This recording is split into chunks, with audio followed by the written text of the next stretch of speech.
interessante, importante aqui são pesquisas na área da oncologia. Pessoal aí do câncer, né? Pra gente falando assim, pessoal de casa entender. E a participação pelo WhatsApp, 99245-2494 ou pelo telefone 3249-9100.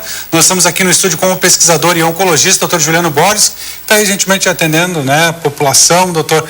E como estamos falando assim, quão importante é esclarecimento, né? A gente está falando de pesquisas que envolvem milhões no mundo todo para a pesquisa, e essa pesquisa chegando esse medicamento de forma gratuita para algumas pessoas que podem ter esse acesso. Isso que é importante esclarecer a comunidade, né, doutor?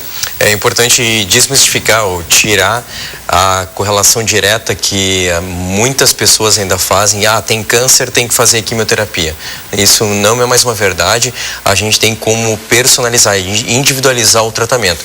Tem o câncer, eu vou fazer alguns testes específicos, ver a sensibilidade desse câncer e tratar com imunoterapia, que são os estimuladores dos glóbulos brancos, ou tratar com comprimidos, que habitualmente são inibidores de proteína ou bloqueadores hormonais. E se eu não tenho nenhuma dessas três opções, imunoterapia, bloqueadores de proteína ou bloqueadores hormonais, daí sim eu parti para a quimioterapia, que é um tratamento mais agressivo. Que seria daí, no caso, o último caso? O último caso. Perfeito. Vamos ao telefone. Alô, boa noite. Oi, boa noite. Quem fala? É o Jaime. Pois não, Jaime. Eu quero fazer uma pergunta só. Pois não. Eu tenho problema de rim. Sim. Todo ano eu faço, às vezes, 2 vezes aquele litmo, triplicia, sei lá como é que é o nome daquilo ali, para quebrar essa pedra, que é na base da pancada. Isso corre algum risco de ter essa doença ruim, não? Não. Ter pedra nos rins não é um fator de risco para outro tipo de câncer. É só muita dor, né? Muita dor, mas não tem risco. O senhor não tem risco aumentado para câncer. Continua como a população habitual. E dando aquelas batidas lá naquela máquina, como eu faço para quebrar a pedra? Também não tem problema. A litripsia, que é a máquina que faz quebrar as pedras, ela não aumenta o risco do câncer. Ela não tem uma taxa aumentada de radiação.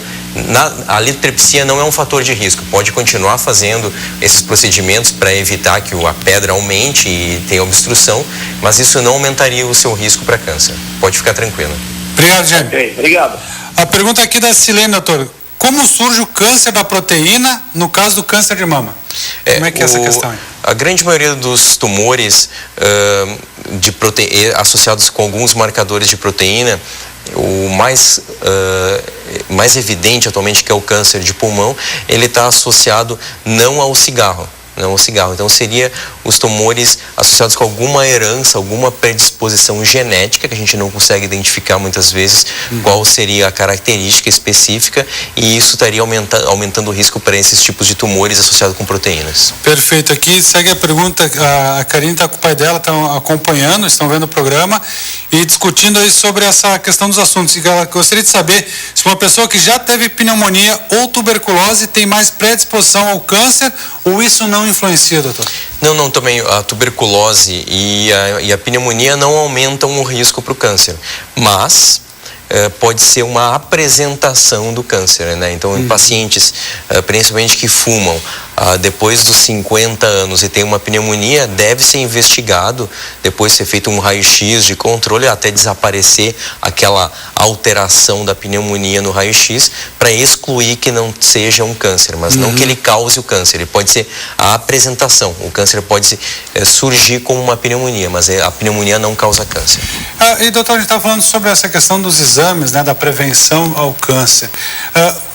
A pessoa tem na parte da família esse problema, ou câncer de mama, ou de próstata, ou algum tipo de câncer. Qual é o exame, ou qual médico deve procurar para fazer essa prevenção? Porque, de repente, vai lá, fez o exame e não tem nada. Mas qual médico deve procurar? Direto o oncologista?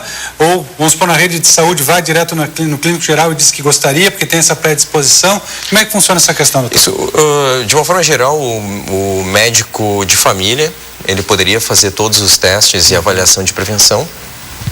Eu acho que seria a primeira abordagem, seria com o médico de família ou clínico geral, e ele vendo que tem uma história familiar muito forte, daí sim encaminhar para o oncologista, e daí o oncologista faz uma avaliação mais apurada e encaminharia para um geneticista para identificar alguns fatores genéticos. Mas, em geral, a prevenção do câncer, os testes de prevenção do câncer devem ser feitos com o médico de família e o clínico geral. Então a estratégia da saúde da família é o primeiro ponto. É o primeiro ponto. Enfermeiro, o médico que visita a casa, ali também, respondendo as perguntas, o médico mais ou menos já vai saber essa questão, né, doutor? Consegue identificar, porque a grande maioria dos pacientes vão seguir a mesma rotina de prevenção. Uma pequena parcela que vai ter história muito forte familiar para o câncer, daí sim deve ser encaminhada para um oncologista ou geneticista. E doutor, na questão o pessoal perguntando aqui sobre a imunoterapia, como é que ela funciona, como é que ela age? Todo mundo pode ter esse tratamento ou há uma situação específica para isso? Isso. Atualmente aqui no Brasil a gente já tem aprovação para imunoterapia, ou seja, não precisa fazer quimioterapia. Tem indicação de fazer a imunoterapia, que é um medicamento que eu faço injetável, habitualmente a cada 2 semanas ou a cada 3 semanas, em que eu estimulo o meu sistema imunológico, os meus glóbulos brancos, a destruir o câncer. Como é que o câncer cresce no nosso organismo? Ele usaria como se fosse uma máscara, ele se mascara de célula boa, e o nosso sistema imunológico, nossas células de defesa não destroem aquela célula porque ela parece ser uma célula boa. E é justamente isso que a imunoterapia age.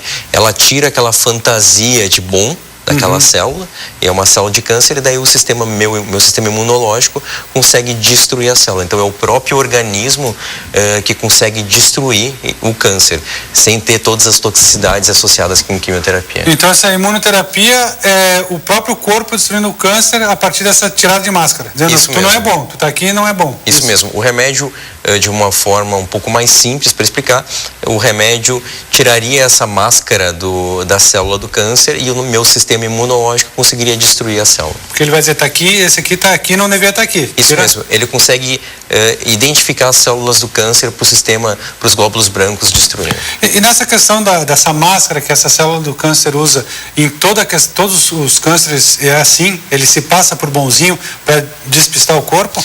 Isso depende do tipo de câncer. Tem câncer, no caso, o melanoma, o câncer de pulmão, o câncer de bexiga, que são mais imunogênicos, que a gente comenta. Eles teriam essas máscaras em maior quantidade. Já tem tumores que são tem muito pouca alteração. E é justamente por isso que a imunoterapia começou com melanoma, o câncer de pulmão, o câncer de bexiga, e lentamente está partindo para outros tumores. Mas começou com os tumores que teoricamente teriam um maior número de máscaras para serem identificadas. Perfeito. Aqui a nossa telespectadora diz o seguinte: tem um rim policístico e gostaria de saber se isso pode influenciar para o câncer. Lembrando que o cisto é simples, tipo 1, doutor. Isso, os cistos... Só antes, não querendo cortar, mas assim, o que seria esse rim policístico, pessoal de casa entender, né? Isso, o rim policístico é o rim que tem vários cistos, que são bolinhas de água ou de ar. Esses cistos simples, que são bolinhas de água, eles não têm fator de risco, não tem nenhum risco aumentado para o câncer. É claro que deve ser acompanhado com o objetivo de identificar se o cisto ficar muito grande, mas não seriam fatores associados com o aumento da taxa de câncer. Perfeito. Vamos ao telefone. Alô, boa noite. Boa noite. Quem fala? Oi, a Sandra, filha do Sr. Jones, quiser paciente do Dr. Juliano. Sim. Pois não, doutor. Eu gostaria de agradecer a ele porque ele é essa pessoa maravilhosa. Como ele, na televisão, ele explica assim, quem é paciente dele sabe. Essa pessoa maravilhosa que ele é. Então, meu pai está vivo hoje pelo tratamento que vem recebido e a atenção dele. Começou a fazer radioterapia com a indicação. Muito obrigada, Dr. Juliano. Obrigada ao programa do Canal 21, porque é um esclarecimento assim, para quem tem as dúvidas, esclarece assim todas as dúvidas. O doutor é iluminado por Deus.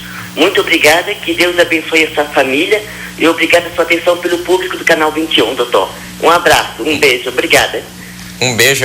Quando a senhora começou a falar, eu já reconheci pela voz, sabe?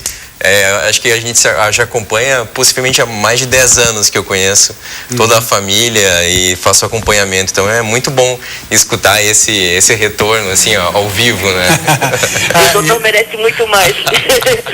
E quem sabe, que acompanha, está do seu lado aí, o entrevistado, sabe, uma pessoa maravilhosa que o senhor é, a atenção que o senhor dá aos seus pacientes. Então, isso é muito importante. Então, a pessoa quando sabe que tem câncer, leva aquele susto, aí o doutor vem com toda a calma, com toda a tranquilidade, esclarece tudo. O senhor é maravilhoso. Que Deus lhe abençoe, doutor. Muito obrigada por tudo. Uma boa noite. Eu que agradeço esse retorno. Muito obrigado. Doutor, e a questão da Sandra, ela falou também, acho que é importante, né? Porque quando se diagnostica câncer, a pessoa já pensa, já liga a morte, ponto, né? Vou morrer. E com essa informação que o senhor está trazendo, essa pesquisa, esses protocolos, esses tratamentos, a gente vê que é uma doença silenciosa, grave, ela é muito forte, mas há solução. Isso, a solução, e a gente consegue claramente na pesquisa identificar cada ano uma evolução melhor no tratamento. Olha, quanto que a gente pensaria que há 2 anos atrás eu estaria comentando aqui sobre pesquisa de um remédio para o câncer que estimula o meu próprio organismo a destruir o tumor, né? Sim. A gente acharia isso muito distante, o que é uma realidade atualmente no Brasil. E importante numa realidade no Brasil e nossa local aqui, né, doutor? Isso que é importante, como disse a Sandra, e aqui diz o seguinte, transmita nosso abraço carinhoso ao doutor Débora Alves, paciente, Jean e Silene. Isso mesmo. Pessoal acompanhando aí também. Bom, né? Isso mesmo. Doutor, posso abusar do senhor mais um pouquinho? Claro. A gente vai para o apoio cultural, porque o Renato está dizendo que nós precisamos de apoio cultural, e a gente volta em seguida e você continua participando aí. 32499100, nosso telefone, para você fazer a pergunta aí para o doutor Juliano Borges, pesquisador e oncologista, ou através do nosso WhatsApp aqui, para esclarecer suas dúvidas nesta noite de segunda-feira. Não saia daí.